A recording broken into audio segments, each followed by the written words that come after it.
जय श्रीनिवास जय वेंकटेश वृषशैलनाथ श्री पद्मनाभ वैकुंठनाथ जय विष्णुतेज राजाधिराज तव जय जय जय देवादिदेव जय वासुदेव श्रीरामचंद्र जय कल्किरूप शौरीश मोदन देवीनाथ जय जय जय जय जय जय। సెప్టెంబర్ మాసమైనటువంటి 9వ నెలలో 1వ తారీఖు ఆదివారం చతుర్దశితో మొదలుకొని 30వ తారీఖు సోమవారం త్రయోదశితో ముగిసేటటువంటి ఈ మాసకాలం వ్యవధిలో మకర రాశి కలిగినటువంటి స్త్రీ పురుషులకి, ప్రేమికుల మధ్య యువత యువకులకి ఈ మాసకాలం యందు ప్రేమ ఫలితాలకు సంబంధించినటువంటి పరిస్థితులు, ప్రేమ ఫలితాలకు సంబంధించినటువంటి విశేషాలు, విశ్లేషణలు, కొన్ని వివరణలు, తీసుకోవాల్సిన తగు జాగ్రత్తలు, ఏ అంశాల మీద ఏ విధంగా ఉంటుందనే దాని గురించి ఈ వీడియోలో మీకు కొన్ని విషయాలు నేను పూర్తిగా వివరణ తెలియపరుస్తా. ముందుగా ఈ మకర రాశి కలిగినటువంటి ప్రేమికులకి ఈ సమయకాలం ముందు కాస్త కన్ఫ్యూజ్తో కూడినటువంటి పరిస్థితులు, ఒకరికి మధ్య కాస్త అన్యోన్యత, అభిమానము తక్కువగా ఉండటము, ఎక్కువగా 24 గంటలు ఫోన్లో మాట్లాడుకుంటున్నప్పటికీ, ఏదో ఒకటి సంభాషణ చేసుకుంటున్నప్పటికీ ఒక అర్థం పర్థం లేనటువంటి సిచ్యువేషన్లో అది మంచిగా ఫోన్లో మాట్లాడుతూ తీరా ఏదో ఒక రకమైనటువంటి గొడవలు ఎదురవటము, చిన్న చిన్న విషయాలకి ఇసిగించుకోవడం, కొంచెం ఈగో ప్రాబ్లమ్స్ చూపించుకునేటటువంటి పరిస్థితులు వీరికి మధ్యకాలంలో జరిగేటటువంటి అవకాశం ఎక్కువగా ఉంది. అదే మాదిరిగా ఈ రాశి కలిగినటువంటి స్త్రీ పురుషులలో కూడా, ప్రేమికులలో కూడా సమయాన్ని కాస్త కాలవేతనం చేయటము, కొద్దిగా నిరుత్సాహంగా, మద్దకంగా, ఎక్కువగా అలసటగా ఉండటము, ఈ ప్రేమించిన వారి నుంచి సంతోషం వచ్చినా ఎక్కువగా టెన్షన్ పడటమే, బాధ వచ్చినా ఎక్కువగా టెన్షన్ పడటమే, ఆనందం వచ్చినా కానీ ఎక్కువగా ఆదురత పడటమే, ఇలా ఒక ప్రేమ అనే సబ్జెక్టు వీళ్ళ మైండ్లోకి ఎంట్రీ అయిన తర్వాత దీని గురించి ఏదో ఒక విధమైనటువంటి ఆనందమో, సంతోషమో, బాధో ఏదో ఒకటి ఎక్కువగా వీళ్ళు రియాక్ట్ అయ్యేటువంటి పరిస్థితి సమయకాలం ముందు ఉండటము, ఆదాయం మీద, సంపాదన మీద, కెరియర్ మీద, చదువు మీద కాస్త శ్రద్ధ తగ్గేటటువంటి పరిస్థితి కూడా ఈ సమయకాలంలో ఎక్కువగా ఏర్పడుతుంది. కాబట్టి ఈ రాశి కలిగినటువంటి వారి ప్రేమికులలో మాత్రము ముఖ్యంగా ఈ సమయకాలం ముందు, అంటే ఈ 9వ నెల మాసకాలం ముందు మాత్రము చాలా విషయాలలో అప్రమత్తంగా ఉండటము, ప్రతి విషయంలో జాగ్రత్తగా ఉండటము, స్త్రీని పురుషుడైనా, పురుషుడు స్త్రీ అయినా, ప్రేమికుడిని ప్రేమికురాలైనా ఎక్కువగా డీప్గా నమ్మటం అనేది పెద్దగా పనికిరాదు. కాబట్టి ప్రతి విషయంలో జాగ్రత్త, చెకింగు, ఎదుటివారి మీద కాస్త చూసి చూడనట్టుగా కాకుండా ప్రతి విషయం పర్టికులర్గా పట్టించుకొని నడవటమే ఈ సమయకాలం ముందు మీకు మంచిది. అలాగే చాలామంది తమ ప్రేమించినటువంటి విషయాన్ని పెద్దలకు తెలియపరచాలనుకున్న అంశం ఏదైతే ఉంటుందో ప్రేమికులలో, మీ ప్రేమని పెద్దలకు తెలియపరచాలనుకోవటము, పెద్దవాళ్ళు మీ ప్రేమకి ఏ విధమైనటువంటి స్పందన ఇస్తారనే దాని గురించి ఈ మాసకాలంలో పరిశీలిస్తే,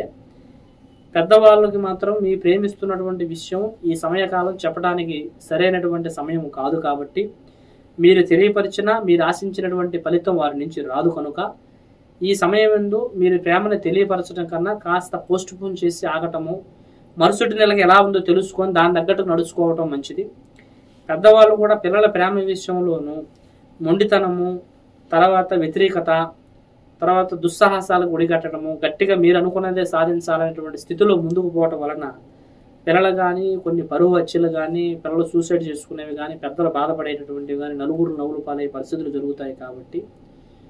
కొంతవరకు మనం చెప్పాల్సింది చెప్పాలి, వినప్పుడు వాళ్ళ కర్మను వాళ్ళు వదిలేయాలి. లేదు అలా కూడా కాదు, వాళ్ళు చేసేది పూర్తిగా రాంగ్ అన్నప్పుడు వేరే రూట్లో వాళ్ళని ఎలా మార్చాలి అనే దాని గురించి ఆలోచించి నిర్ణయం తీసుకొని ముందుకు వెళ్ళాలి తప్ప తొందరపడి వాళ్ళ నిర్ణయాల మీద, ఆలోచనల మీద తొందరపడటం ఈ సమయకాలం పెద్దలకైనా కానీ, పిల్లలు చెప్పుకోవడానికైనా కానీ సరైన సమయం కాదు. అలాగే కొంతమంది తమ ప్రేమను ఇష్టపడుతున్నామని ఇష్టపడిన స్త్రీకి కానీ, పురుషుడు కానీ చెప్పాలనుకున్న వారికి ఈ 9వ మాసమైనటువంటి సెప్టెంబర్ నెల ఆశించినటువంటి ఫలిత ప్రభావాలు మీరు పొందకపోవచ్చు. కాబట్టి మీ మనసులో ఉన్నటువంటి ప్రేమని ఇష్టపడినటువంటి వ్యక్తికి తెలియపరచకుండా కొంచెం పోస్ట్ పోన్ చేసి వాయిదా వేసి మరుసటి సమయానికి ఎదురు చూడటం మంచిది. అదే మాదిరిగా దూరమైనటువంటి ప్రేమికులు కూడా తిరిగి కలవడానికి మీరు చేసే ప్రయత్నాలు కాస్త ఫలితం అందినట్టుగా అంది చేతి దాకా వచ్చి చేజారేటటువంటి పరిస్థితులు కూడా అధికంగా ఉంటాయి. మీరు కష్టపడినటువంటి దానికి ఫలితం కూడా కాస్త అటు ఇటుగా నడుస్తుంది. కాబట్టి ఏదైతే మీరు దూరమైనటువంటి వారిని కలుపుకోవడానికి చేసే ప్రయత్నాలు ఉన్నాయో వాటిని మీరు అంటే మీకు చేయదగిన స్తోమత మించి చేయకుండా కాకుండా అప్పుడప్పుడు ఏదైనా ఫోన్ చేయటము, కుదిరితే మాట్లాడకపోతే సైలెంట్గా వదిలేయడం తప్ప దాని గురించి ఎక్కువగా డీప్గా టెన్షన్ పెట్టుకొని మైండ్లో పెట్టుకొని బాధపడే ఈ తరహా ప్రయత్నాలు మాత్రం పెట్టుకోకుండా ఉండటం మంచిది. అలాగే భార్యాభర్తల మధ్య, ప్రేమించుకున్న యువతి యువకుల మధ్య ఈ ఇరువురు ప్రేమలో కొన్ని మార్పులు ఈ సమయకాలం ఏ విధంగా ఉంటుందంటే, గతంలో ఏదైనా భార్యాభర్తల మధ్య కొన్ని విభేదాలు రావటము, ఇద్దరు విడిపోవటము, దూరంగా ఉండటము, పరస్త్రీ యొక్క ఆలోచనలో పరపురుషుడు యొక్క ఆలోచనలో స్త్రీ పురుషులు ఏమైనా ఉండటము, కుటుంబాన్ని ఇల్లు సంసారాన్ని గాలికి వదిలిపెట్టి ఏది ఎలా జరుగుతుందో అర్థం కాకుండా నలుగురిలో నవ్వులు పాలయ్యేటువంటి పరిస్థితులు తెచ్చుకొని బాధపడేటటువంటి వ్యవహారాలు, లేదంటే అత్తమామల వల్ల, బంధువుల వల్ల, అయిన వాళ్ళ వల్ల, ఇంట్లో వాళ్ళ వలన కూడా కొన్ని సమస్యలు ఇబ్బందులు ఫేస్ చేస్తూ కావాలని కొంతమంది విడదీసేటటువంటి ప్రభావాల్లో బాధించబడుతున్నటువంటి సంఘటనలు ఏవైతే జరుగుతున్నాయో వాటి వ్యవహారం వలన కానీ, ప్రేమికులలో అయితే మాత్రము వారి ఇరువురి మధ్య కావాలని కొంతకాలం వాడుకొని వదిలేసినట్టుగా, కొంతకాలం స్నేహంగా ఉండి దూరం అయినట్టుగా, తర్వాత ఫోన్లు సరిగా మాట్లాడకపోవటం, ఇష్టం లేనట్టుగా ప్రవర్తించడం, మా ఇంట్లో వాళ్ళు ఒప్పుకోలేదని మాట్లాడటము, కొన్ని రోజులు స్నేహంగా అభిమానంగా ఆప్యాయతంగా ఉండి తీరా పరిస్థితులు ఏమిటి దేనికి వంతన లేదన్నట్టుగా కొంతమంది చెడగొట్టిన వారు చెప్పుడు వల్ల, ఇంట్లో పెద్దవారు వేరే సంబంధాలు చూడటం వల్ల ఇలా ప్రేమికుల్లో కానీ పెద్దవారిలో కానీ దూరమై, భార్యాభర్తల్లో కానీ దూరమయ్యి కేసులని, గొడవలని, పంచాయతీలని, కొట్లాటలని, కోర్టులని ఈ రకమైనటువంటి సమస్యలు ఏవైతే జరుగుతూ ఉన్నాయో అవి గతంలో మీరు వాటిని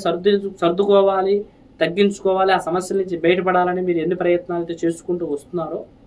అవి అప్పుడు కొంత సర్దుమనగపోగా ఈ సమయం ముందు కూడా కొంచెం అవి రాజేసే అంశాలు, కొద్దిగా మిమ్మల్ని ఇబ్బంది పెట్టగలిగే అంశాలు, కొంత మిమ్మల్ని దుఃఖింపజేయగలిగే అంశాలు కూడా ఈ సమయకాలంలో ఎదురవుతాయి. కాబట్టి దాని నుంచి మీరు కాస్త స్టాండ్గా ముందుగానే నిలబడి కొంచెం ధైర్యంగా నిలబడి ఆ సమస్యని ఏ విధంగా ఎలా అవరోధించాలో ప్రయత్నాలు దృష్టిలో పెట్టుకోవాలి తప్ప బలహీనత కావటము, దిగులు పడటము, మంచుగడ్డలా కరిగిపోయేటువంటి పరిస్థితులు చేసుకోవటము ఈ సమయకాలం మీకు అంత మంచిది కాదు. అలాగే వివాహతరమైనటువంటి కొన్ని సంబంధాలు కొంతమంది ఉద్యోగాల దగ్గర, తర్వాత సాఫ్ట్వేర్ రంగాల్లోని, గవర్నమెంట్ రంగాల్లో, ప్రైవేట్ రంగాల్లో పరిచయాలు కొన్ని అవుతాయి. ఆ పరిచయాల్లో మొదట్లో స్నేహంగా మారి వారి అత్యాశకి కావచ్చు, మనసులో ఏదో ఒక దుష్టబుద్ధి మనసులో పెట్టుకొని వాడుకొని వదిలేయాలన్న ఆలోచన, లేదంటే ప్రేమించి పెళ్లి చేసుకోవాలన్న ఆలోచన వల్ల వారి యొక్క ప్రేమకి స్నేహానికి లొంగిపోయి ఏదైతే వాళ్ళతో స్నేహం కానీ ఇల్లీగల్ కాంటాక్ట్స్ కానీ ఏర్పరచుకున్న తర్వాత తీరా మధ్యలో తల్లిదండ్రులు వాళ్ళు ఒప్పుకోలేదనో,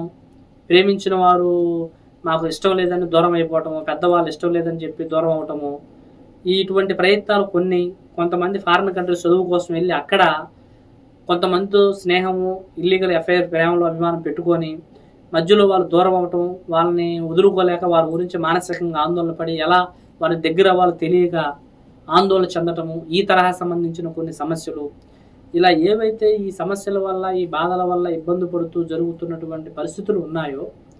ఇవన్నీ కూడా ఈ ఏదైతే ఈ వివాహేతర సంబంధాల, అక్రమ సంబంధాల వల్ల జరుగుతున్నటువంటి పరిస్థితులు ఎక్కడా కూడా ఈ సమయకాలంలో మీకు మనశ్శాంతిని, ప్రశాంతతని, నిదానాన్ని ఇచ్చి మీ సమస్యల నుంచి బయటపడ్డాము అనేటటువంటి పరిస్థితి ఇచ్చినట్టుగా ఈ సమయకాలంలో లేదు. కాబట్టి లేనిపోయినటువంటి మీ ఆరాటాలకి, ఆలోచనలకు పోయి దెబ్బతినటం కన్నా కాస్త వీలైనంత వరకు కొంత నిదానంగా, జాగ్రత్తగా ఉండి నడుచుకోవటం మంచిది. ఇంకా కొంతమంది వాళ్ళ స్వార్థం ఆలోచనలతో, అంటే మనకు అనుకూలంగా ఉన్నవారు మనకు వ్యతిరేకమై అవతల వారి చేతులకు వెళ్ళారంటే కొన్ని చెడు ప్రయోగాలు కానీ, వశీకరణ పూజలు కానీ, మరుగుమందు కానీ ఈ తరహా ప్రభావాలు చేసినప్పుడు కూడా మనకు ప్రేమగా ఉండాల్సిన వారు మనకు వ్యతిరేకంగా ఉంటారు. కాబట్టి ఇటువంటి ఏమైనా చెడు ప్రభావాలు జరిగాయా, ఈ తరహా ప్రభావాల వల్ల ఏమైనా జరగడం వల్ల దూరం అయ్యారని తెలుసుకోవడం కూడా చాలా ప్రథమం. ఇంకా మీ వ్యక్తిగత జీవితంలో ఏ సమస్యలు ఉన్నా మీరు మానసికంగా ఏడుస్తూ బాధపడుతూ వ్యక్తినో స్త్రీనో దూరమై వేదన పడటం కన్నా వారిని ఎలా మీరు సాధించాలి అనే ఆలోచనలో మీరు ఏదైతే తగు నిర్ణయం తీసుకొని పూర్తిగా వారిని చేజిక్కించుకోవడానికి మీకు సలహా సూచనలు తెలియకపోతే కింద కనబడుతున్న నెంబర్లను సంప్రదించి పూర్తిగా మీ సమస్యని తెలియపరిచి అపాయింట్మెంట్ తీసుకొని మీరు సంప్రదించగలిగినట్టుగా అయితే 100% మీ సమస్యకి కొద్ది రోజుల్లో శాశ్వత పరిష్కారం చేసి మిమ్మల్ని సమస్యల నుంచి పూర్తిగా బయటపడేసేటువంటి దారి దొరుకుతుంది. సర్వే జన సుఖినో భవంతు. హాయ్ అండి, అందరికీ నమస్కారం. నేను మీ శ్రీలలిత. మీ అందరికీ మన గురువు గారు శ్రీనివాస్ రాజు గారి గురించి చెప్పడానికి వచ్చానండి. ఆయన ఏంటంటే విద్య, ఆరోగ్యం, వ్యాపారం, వివాహం అనేది మన లైఫ్లో చాలా ఇంపార్టెంట్. ఇందులో మనకి ఎన్నో ఎదురుదొడుకులు రావడం, మనం చాలా సమస్యలకి లోనవుతూ ఉంటాం, సతమతం అవుతూ ఉంటాం. అలాంటప్పుడు మన శ్రీనివాస్ రాజు గారిని మీరు సంప్రదించినట్టయితే మీ జీవితంలో జరిగే ప్రతి విషయాన్ని ఆయన మీకు చెప్పి మీకు ఎలాంటి సొల్యూషన్ కావాలో, ఎలాంటి పూజలతో మీ పరిష్కారం అవుతుందో, అలాగే ప్రేమ, పెని, ఇంకా వ్యాపారం, యుఎస్కి వెళ్ళాలనుకుంటారు, ఇవన్నీ సమస్యలు మన శ్రీనివాస్ రాజు గారు మనకు పరిష్కరిస్తారు. ఇంకెందుకు ఆలస్యం, శ్రీనివాస్ రాజు గారు యూట్యూబ్ ఛానల్ అయినా కింద స్క్రోల్ అవుతారు, మన ఛానల్ ఫాలో చేయండి. మీ జీవితాన్ని ఒక బంగారు బాటలో నడిపించుకోండి. All the best.